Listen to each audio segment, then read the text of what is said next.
শহরে বসন্ত আসে উৎসবের রঙে, আর সেই উৎসবের আমেজ ছড়িয়ে পড়েছে চারুকলার বকুলতলায়। বিস্তারিত শবনাজ স্মৃতির প্রতিবেদনে।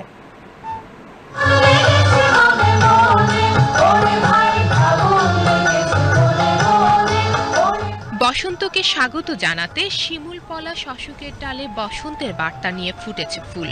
প্রকৃতি যেমন রঙে রাঙায় চারপাশ, তেমনি উৎসবের আমেজে ঋতুরাজকে বরণ করছে নগরবাসী। বসন্তের প্রথম দিনে তরুণ তরুণীরা নিজেকে রাঙিয়ে তুলে বাসন্তী রঙে। তাদের গায়ের বাসন্তী রঙে ছেয়ে যায় রাজপথ, পার্ক, বইমেলা, সবুজ চত্বর। পুরো দেশেই চলে উৎসবের আমেজ।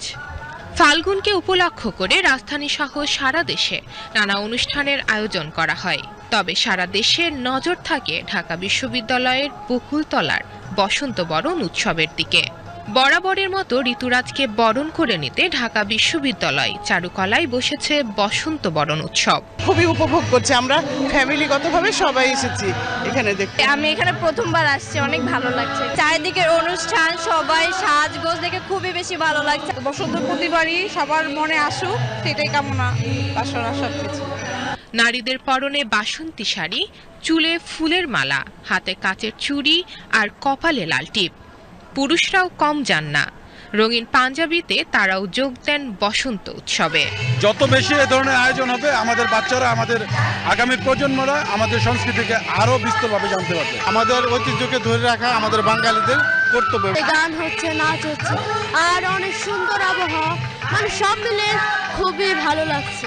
বসন্ত শুধু অশোক পলাশ শিমুলেই উচ্ছ্বাসের রং ছড়ায় না, আমাদের ঐতিহাসিক রাষ্ট্রভাষা আন্দোলনের শহীদদের রক্তরঙিন পুষ্পিত রক্তের স্মৃতির উপরও রং ছড়ায়।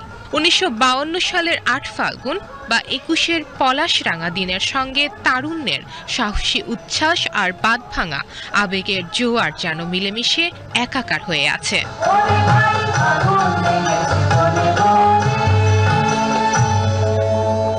ফুল ফুটেছে, কোকিল ডাকছে, প্রকৃতির বুকে বইছে দক্ষিণা হাওয়া। এত কিছুর মানেই বসন্ত এসে গেছে, আর এই ঋতুরাজকে বরণ করে নিতে চলছে বসন্ত উৎসব। ঢাকা বিশ্ববিদ্যালয়ের চারুকলা প্রাঙ্গণ থেকে শবনাজ স্মৃতি, বিটিভি নিউজ।